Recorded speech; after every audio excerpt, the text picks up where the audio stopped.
El estrés. Melgoza en 1995 da un concepto sobre el estrés, que es un conjunto de reacciones fisiológicas y psicológicas que experimenta el organismo cuando se somete a fuertes demandas. Cuando se presenta el estrés en la persona, se presenta el estrés en la persona cuando la misma está en situaciones amenazantes o peligrosas para su bienestar. Existen las características del estrés, que son 4. La primera característica es la novedad, la segunda la impredecibilidad, la tercera es las situaciones no controladas y la cuarta es las amenazas para nuestra personalidad. Tenemos a los efectos del estrés.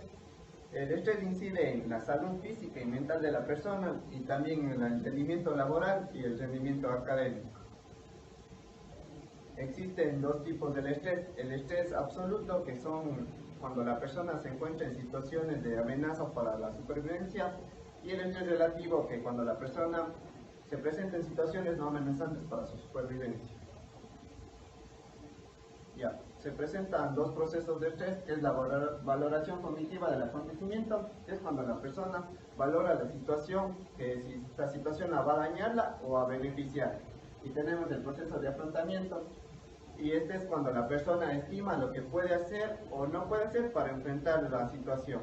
Continuando con el tema del estrés, vemos que según los autores Neihart, Weinstein y Corrin, en 1989 vemos que el diestrés es el estrés excesivo debido a un estímulo demasiado grande, ya que el ser humano, todo lo que nos rodea en el ambiente es considerado como un estímulo.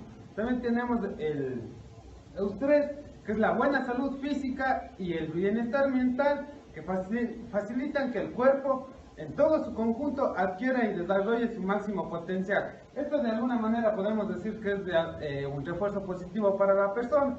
Y también tenemos, según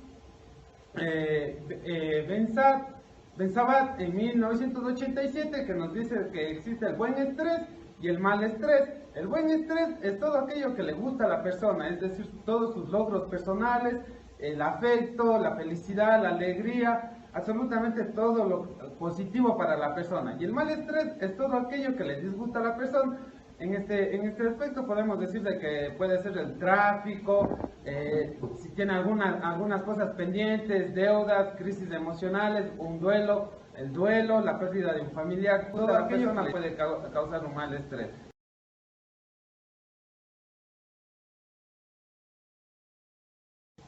Para que se dé el estrés necesitamos pasar primeramente por 3 fases. La primera fase es la alarma, la segunda llegaría a ser la resistencia, para que finalmente se logre dar el agotamiento. Según Neihart, en 1989 nos menciona que existen 2 tipos de respuestas, una fisiológica y una física. La fisiológica, que hace referencia a que el organismo en su estado general se pone en alerta. Las características de esta respuesta es un pulso rápido, el aumento de la sudoración, la palpitación del corazón es fuerte, el estómago se empieza a contraer. También decimos que los brazos y los músculos de las piernas se ponen en tensión. La respiración entrecortada y rápida también es evidente en la persona. Los dientes empiezan a apretarse y a verse con firmeza. Y tienen también una incapacidad para permanecer quietos y emociones inquietas. La segunda respuesta, que llega a ser la física, se empieza a dividir en 2 grupos, una psíquica y una de conducta. Las respuestas generales de la psíquica llega a ser una incapacidad para concentrarse, la persona empieza a tener dificultades para tomar decisiones, empieza a poseer una pérdida de confianza en sí misma o a sí misma. También empieza a poseer factores como la irritabilidad, la preocupación, la ansiedad y el pánico. En las respuestas de conducta empezamos a ver que la persona empieza a poseer tics nerviosos, distracción también, empieza a tener malos hábitos alimenticios, como comer en exceso, o si no también empieza a tener faltas de apetito. Melgoza en 1995 menciona que existen 3 tipos de respuesta: una área cognitiva, que hace referencia a los procesos de pensamientos o ideas; una área emotiva, que hace referencia a los sentimientos y emociones, y finalmente un área conductual, a que hace referencia a las actitudes y comportamientos del individuo.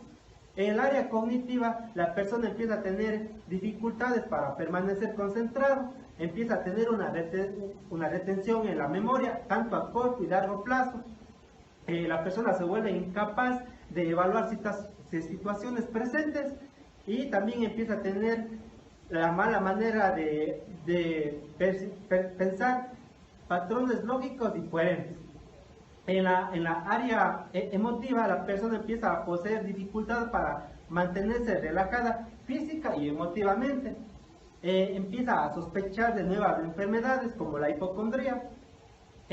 Surgen rasgos de impotencia, intolerancia, autorismo también, y la falta de consideración hacia otras personas. El aumento de desánimo y descenso del deseo de vivir se ve reflejada en este tipo de respuesta. El autoestima se ve afectada por pensamientos de incapaces y de inferioridad. Y finalmente, en la área conductual, la persona posee incapacidad para dirigir oralmente a un grupo de personas de forma satisfactoria. La falta de entusiasmo, de ausentismo laboral y escolar también se ve en aumento en este tipo de respuesta. Este tipo de personas empiezan a tener consumos de tabaco, de alcohol, de café u otras drogas. Los patrones del sueño se ven alterados en esta área cognitiva. El cambio de conducta puede manifestar ideas suicidas también. Prevención del estrés. Para poder prevenir y afrontar el estrés de una manera óptima, es recomendable el primer requisito de que la persona se fortalezca física y psicológicamente de manera que pueda hacer frente al estrés. A continuación hicimos una breve entrevista a un entrenador de la universidad. Podemos escucharlo. Ya, el estrés es provocado por las actividades que tenemos día a día sobre nuestro físico, de manera psicológica a veces en las personas. Realmente el estrés es porque el día a día ahora es bastante esforzado para las personas. Entonces realmente el estrés viene acompañado de un montón de fenómenos que a veces no nos damos cuenta nosotros, como es por ejemplo el mal carácter, el cansancio, a veces el desgano de las actividades que uno realiza, tantas cosas que se pueden ver dentro del estrés. Ahora, de alguna manera, el ejercicio, ¿de qué manera puede bajar los niveles de estrés? Ya, el ejercicio es excelente, ¿por qué? Porque estimula justamente al cuerpo a segregar ciertas glándulas que ayudan a un mejor comportamiento en la persona. Uno. Dos, físicamente hace que los niveles del cuerpo, de las glándulas musculares, a través de sus hormonas, se estabilicen de mejor manera. Entonces nosotros al hacer ejercicio estamos protegiéndonos un poquito de las actividades del día a día que tenemos. Nos ayudan a que nos salgamos del mundo en el que nos encontramos, de las preocupaciones, y obviamente eso ¿qué viene a traer? Un poquito más de relajamiento del cuerpo y todo lo demás, ¿no es cierto? Aparte de una buena salud. Así es. ¿Usted consideraría que el estrés es ambiental o personal? Bueno, yo creo que el estrés es global la palabra correcta. ¿Por qué? Porque todo el mundo ahorita sufre de estrés, por A o B, de las preocupaciones que tenemos en el trabajo, en el hogar, en las diferentes actividades que cumplimos día a día. Entonces, si nosotros no hacemos algo para tratar de manejar el estrés, pues obviamente nos va a afectar, tanto individualmente como en familia, y luego obviamente es un trabajo que se ve, como digo, a nivel global. Ya. Afrontar el estrés. El estrés puede ser controlado cuando la persona puede adiestrarse para desarrollar determinadas habilidades. Es para identificar los factores potenciales de estrés y a modificar las reacciones perjudiciales ante la tensión muy fuerte. Ahí es cuando la persona debe tener una relajación profunda que resulte eficaz. La relajación es una sensación de estar en control de sí mismo. Esta consiste en 3 pasos. El primer paso es respirar profundamente y reteniendo el aire de 3 a 4 veces y exhalando lentamente. El segundo paso es la persona repite varias veces que está tranquila. Y la tercera es volver a respirar de la forma indicada.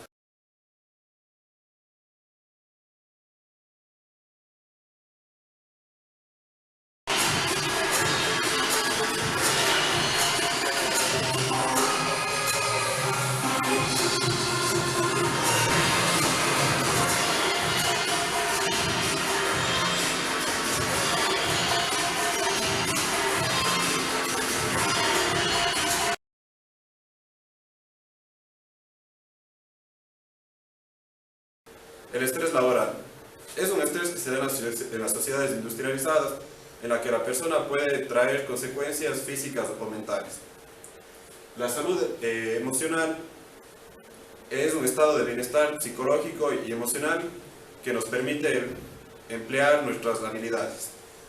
Las enfermedades laborales son las enfermedades que obtenemos de nuestros puestos laborales, y la salud mental es el estado de equilibrio en la persona y su entorno. El síndrome de Burnout consiste en la presencia de una respuesta prolongada de estrés en el organismo ante los factores estresantes emocionales que se presentan en el trabajo. Esto sería todo por parte de nuestro grupo. Muchas gracias.